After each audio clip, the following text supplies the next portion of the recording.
Howdy everybody, it's Sir Twisted Reviews, Liam here. Now, first and foremost, I just want to apologise for my absence. Recently I've been incredibly busy with work and to my surprise I've actually had quite a few orders come in, which I am also currently working on getting them fulfilled and sent out to the exact locations. But today I thought I'd do a little review of some Scream items that I've recently received, such as the deluxe hood Scream 4 collector's edition mask. I also have a really nice green tate from the Fantastic Faces line. Unfortunately it's not tagged, but it seems to be in pretty good condition. Now this video here should be in 4K as I am recording on my new Galaxy Note 9, so if your TV, phone, tablet, whatever you're viewing this video on supports 4K, then feel free to up the quality now. So what I'm going to do is I'm going to give you a quick overlook of the mask now. I'm going to talk a little bit about it and we'll come to a conclusion of this video. So this mask itself, I believe I purchased this on eBay for around £40. It wasn't too dear yet, it wasn't so cheap. Now I didn't expect it to be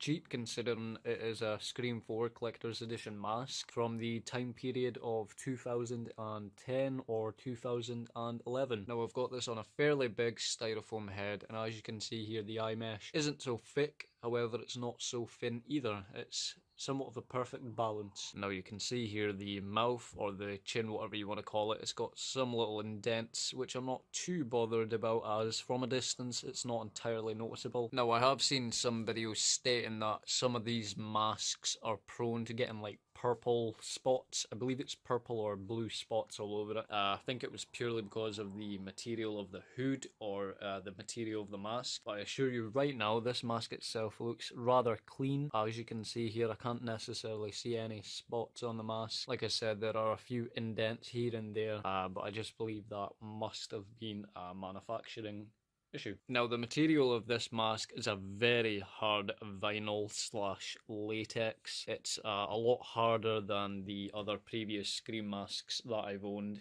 If I could compare it to anything, I would say, you know, one of them sort of plastic ultra white masks, you know, that sort of really hard vinyl that it has.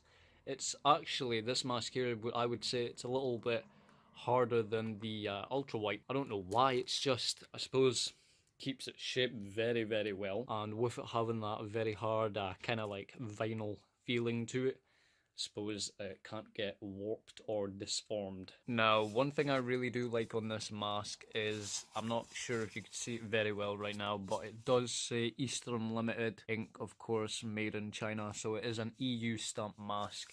I know some of the other, I believe it was later versions of the collector's edition Scream 4 mask were not stamped, or either they had that sort of, like again, ultra white look to it. I think they were modelled more later towards the Asda masks, but this one in particular kind of reminds me somewhat of the, you know, late tag Asus masks. So just a few more close-up shots of the mask. As you can see, it really does look absolutely wonderful, right from the top to the bottom, of course. So as I always say in most of my videos, I do apologise for any background noise, whether it be cars, talking, music, sounds, anything of the sort there.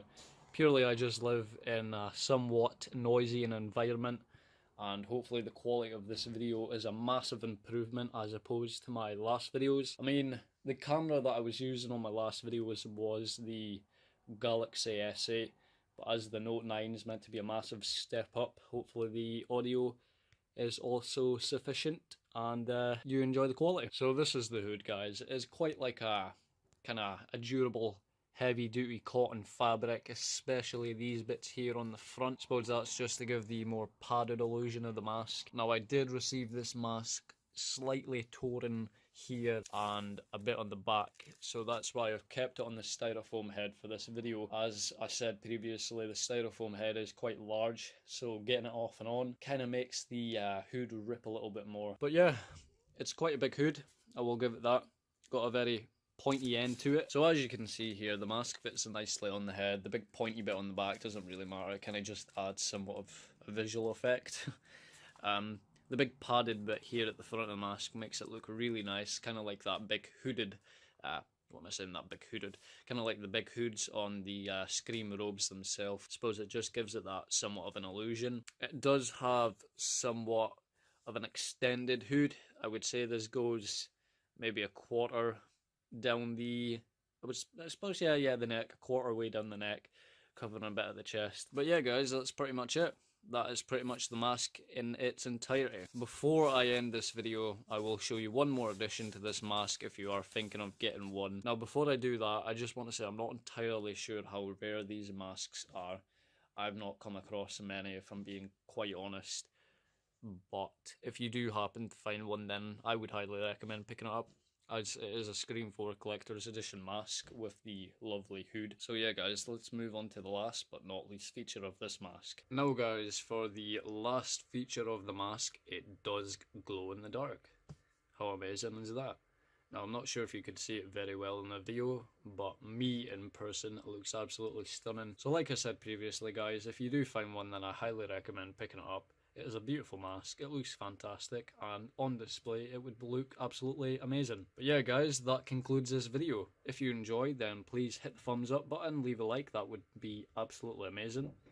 If you want to see more content from myself, then a subscribe would be definitely appreciated. And if you have any feedback or anything like that, just leave a comment below and I will get back to you soon. And I just want to say that anybody who's purchased a mask from me, I truly do appreciate it. It means so much to me that you would want to buy one of these masks, especially for me being somewhat of a beginner mask maker. Honestly, it means the world. So thank you. If you do want to buy one or you're thinking of buying one, please get in contact. I'll give you any information you need about the mask, or if you have a question, anything like that, I'd be happy to answer. But yeah, guys, that's pretty much it, and I'll see you in the next one. Bye bye.